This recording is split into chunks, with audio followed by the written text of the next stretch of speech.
So this little patch of garden over here has really become overgrown. Needs some maintenance now that the season is starting to turn. There are a few plants getting suffocated out, like this ashitaba that I now want to clear around and emphasize. And we've got a lot of amaranth that's grown up in this place, some purslane, and it's been wonderful to have these plants throughout the summer. But now I'm going to go ahead and chop some of this back, leaving the roots intact as not to disturb the soil food web. Then I'm going to share with you my technique for composting all this material in place, and at the same time giving it a nice clean look. And the hoary is going to make really quick work out of this.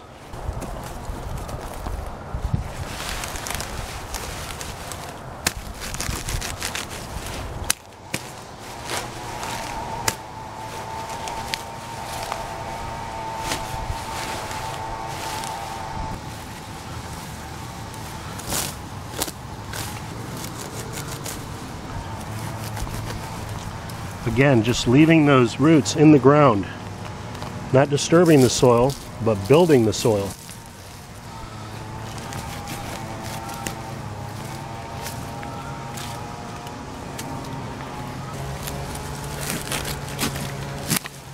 So now that I've completed the chop and drop, I just want to give you a closer look at some of the plants that were hiding out in here.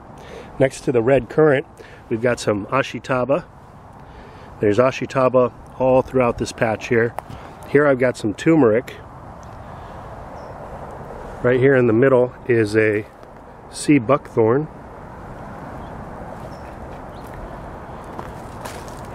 Here's a young mandarin tree. This is a taro root plant.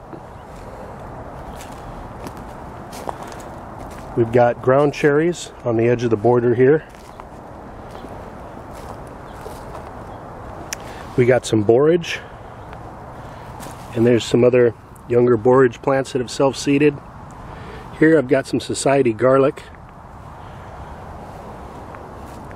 Here was an artichoke. There was actually 4 plants clustered together growing back as a perennial, so I chopped it down to just the 1 plant now.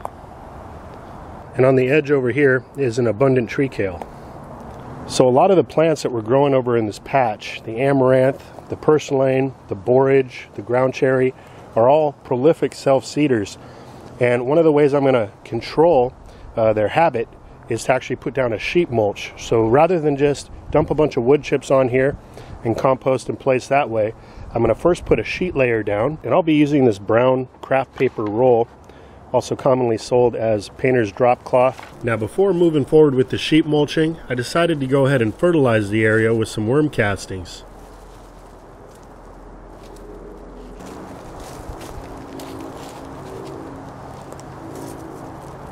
Alright, so that should do it for fertilizing with the worm castings.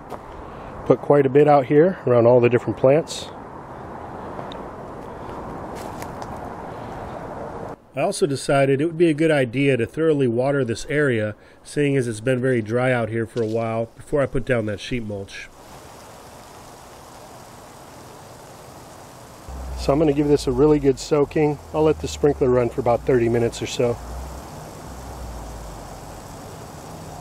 Alright, so it's been 30 minutes now, and I just turned off the sprinkler. Everything is nice and soaked down. Immediately, May came around. She's doing some detail on some of the fallen ground cherries over there.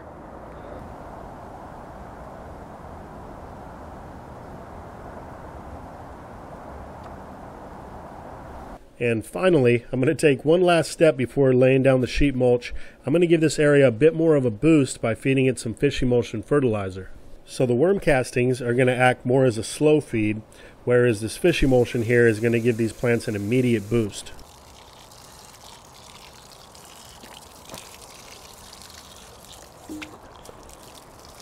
And you can pour this right over your plants and foliar your feed with it as well.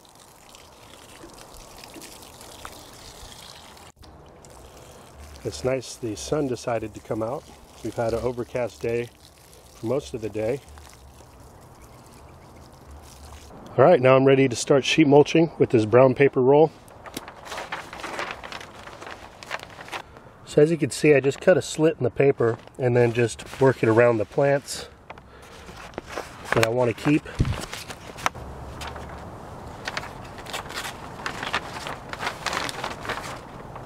What's great is you can cut this paper to whatever size you want in just a second.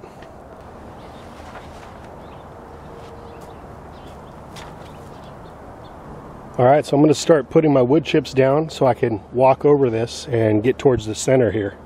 So here I've got a pile of wood chips mixed with pine needles and leaves and just smaller particulate from the last load of wood chips I got. So the majority of those chips went directly out into the garden. And then I do like to make a nice little mound somewhere near the garden of the smaller stuff so that whenever I need it I can access it